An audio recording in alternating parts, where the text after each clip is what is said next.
En direction FI Asset Management, où nous attend Yannick Lopez. Bonjour Yannick. Bonjour. Responsable de la gestion des taux. Parlons-en de ces taux fixes de la dette européenne. On voit un petit regain, non pas d'appétit, mais de tension sur les dettes qui cartonnent depuis des mois. Je pense à l'Italie, à l'Espagne, le Portugal.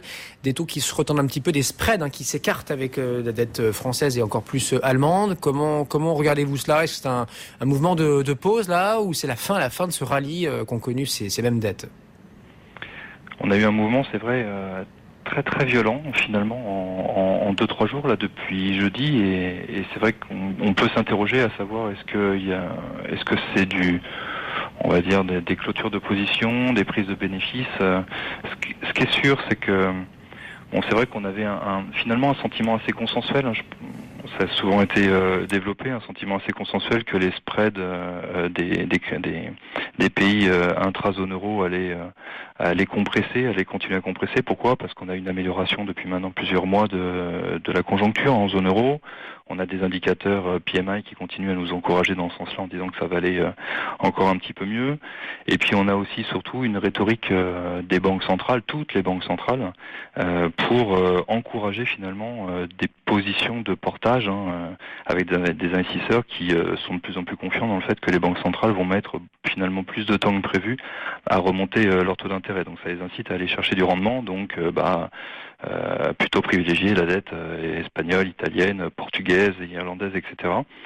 Et c'est vrai qu'en fin de semaine dernière, on a eu un déclencheur quelque part. Enfin, il y en a eu plusieurs. Je crois que premièrement, déjà, on est quand même dans un contexte où il y a beaucoup de spéculation autour de la prochaine réunion de la BCE début juin, à savoir ce qu'ils vont faire, quelles sont les actions qu'ils vont réellement mettre en place, et puis cette spéculation autour d'un possible quantitative easing.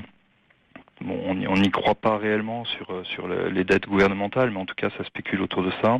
Et attention aux représailles si Draghi n'annonçait pas grand-chose, disait l'un de vos confrères, Gilles Moek, chef économiste de la Deutsche Bank, il y a quelques jours sur notre antenne.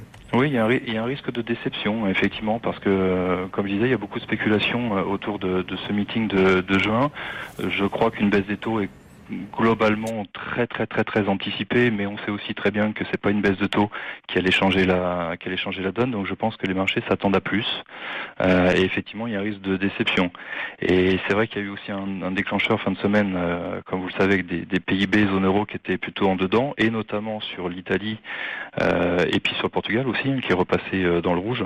Donc tout ça, c'est vrai que ça a donné un contexte sans doute de sortie de position assez brutale dans un marché très peu liquide, comme l'on sait malheureusement, après avoir atteint des niveaux de spread assez compressés, puisque sur l'Italie on était passé sous les 150 points de base par rapport aux 10 ans allemands. Il faut se souvenir que ça allait très très vite, on vient de 220 points de base fin d'année dernière, donc ça allait très très vite. Bon voilà, ça risque de nous accompagner encore, au moins jusqu'à la prochaine réunion de la BCE le 5 juin prochain. Merci beaucoup Yannick Lopez depuis les équipes d'OFI Asset Management.